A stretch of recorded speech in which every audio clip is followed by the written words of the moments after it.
Hi, how are you? How was your week? It was a week filled with a lot. Um, at school, we're celebrating Dr. Martin Luther King Jr. In the world, we lost a man that was the first person I voted for. That was the first time I voted for a president. And he passed away after living an incredible life. And so I was thinking,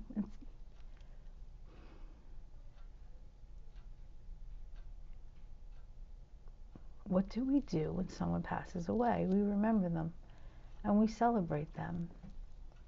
And why do we do that? Why do we remember them?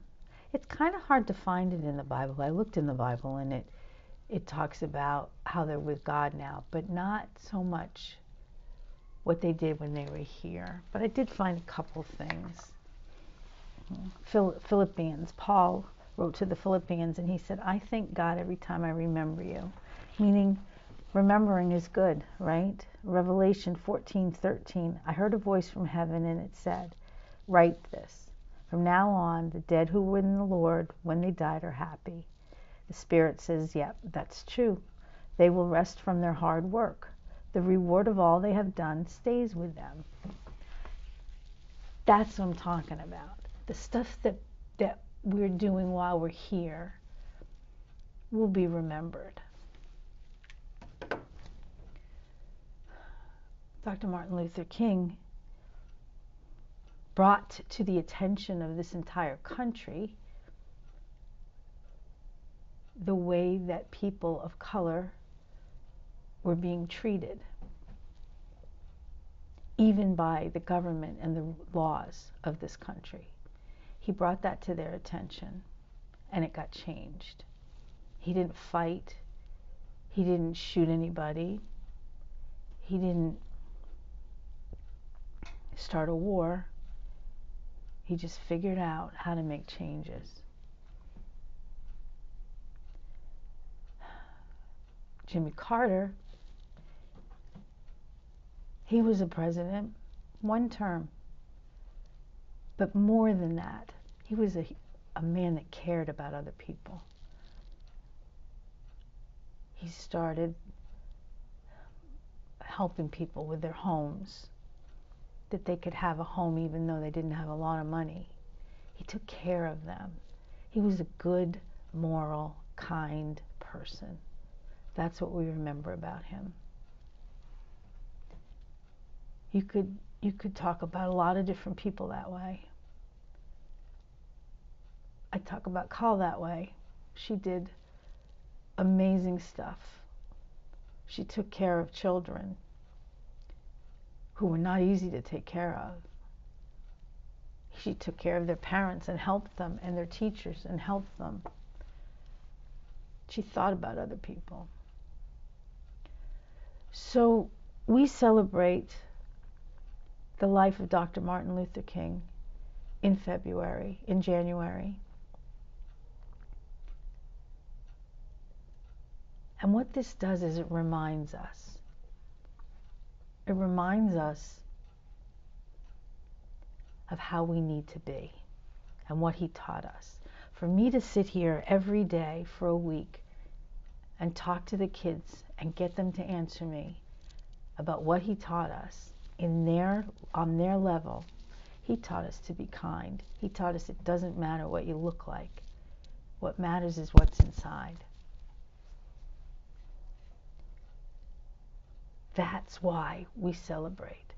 That's why we remember. That's why they have funerals and viewings and celebrations of life.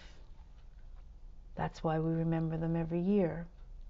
And right now, we're remembering Martin Luther King and Jimmy Carter and the people that you love.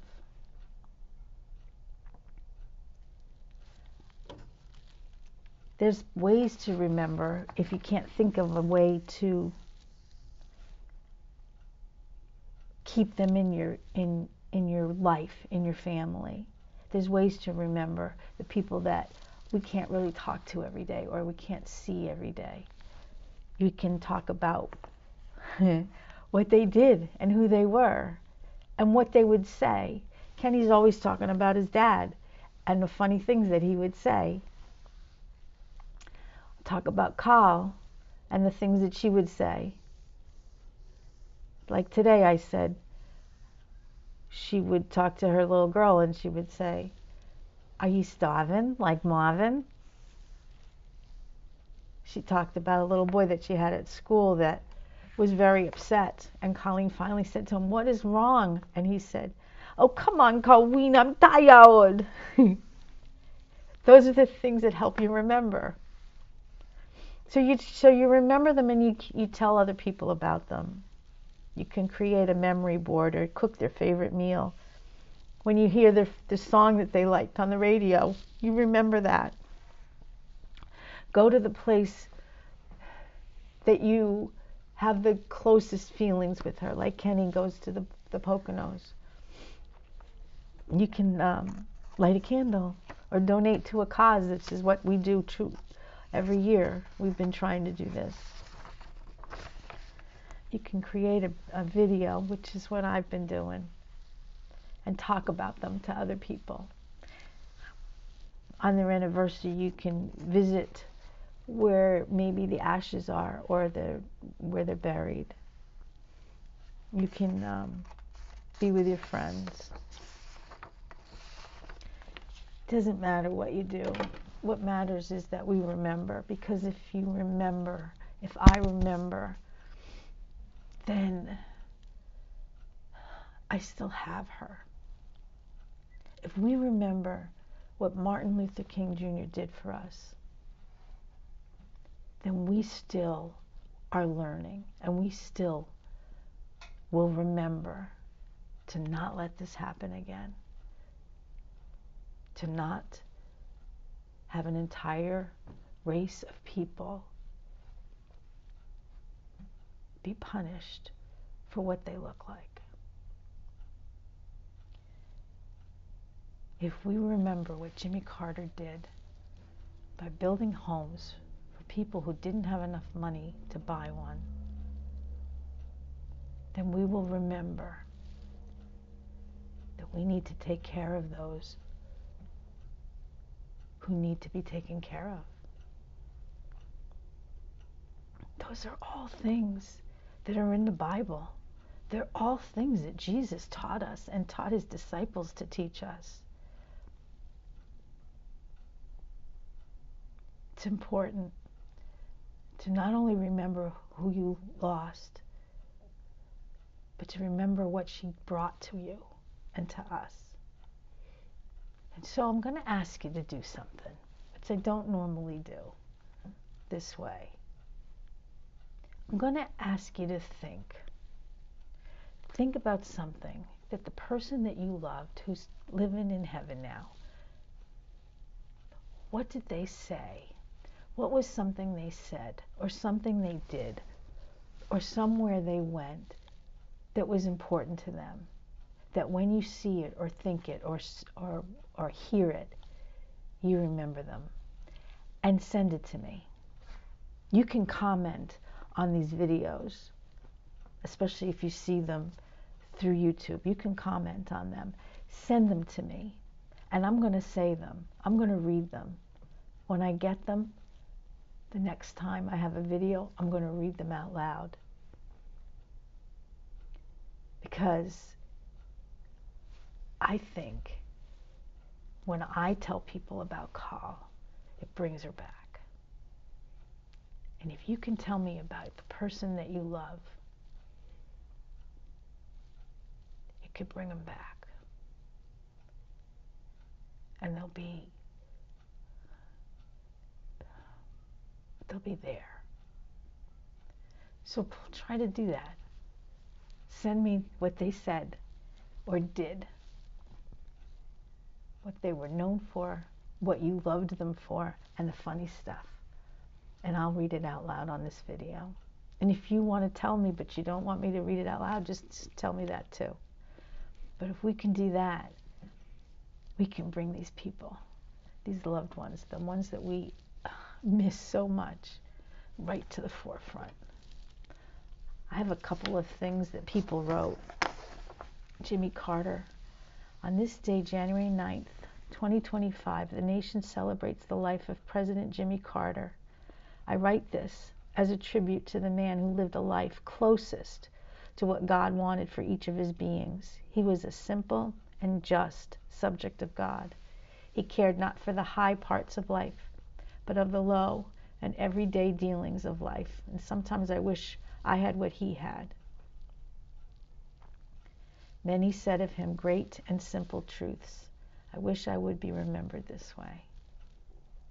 He had high morals and genuine feelings for his fellow man and lived 100 years, something many folks may not live to see. It is a privilege to live so long. There's a book that I read to the kids every year about Martin Luther King. And in that book, they have a little synopsis of the speech that he made. And this is it. I have a dream that one day in Alabama, little black boys and black girls will join hands with little white boys and white girls as sisters and brothers. So every day during this week in January, my children and Kathy and I stand up and hold hands and remember we have to take care of each other regardless of what we look like or where we come from. It doesn't matter what the outside is. It matters what's in your heart. And so we remember that. That's my job, to teach them what Martin Luther King taught all of us. And then this one, I found this poem. And I think when I looked at it, I thought, this is Colleen to a T, but it's not just Colleen. It's your husband or your son or your cousin or your daughter or your mom or your dad, your grandparent, a heart that danced with vibrant light, a smile that chased away the night, a soul that touched each life they knew, a love that shone, forever true. They lived with passion, gave with grace, leaving footprints in this earthly place. And now that they're gone, their spirit stays in memories, forever in our days. So you know what? You remember and you celebrate. And you don't have to wait until it's been a year or 2 years or 10 years. You don't have to. You can do it right now. You can do it when you're having a conversation with your coworker. You just remember what they said and who they were and who they still are. I love you a lot. I miss you. But we'll be together soon. Contact me.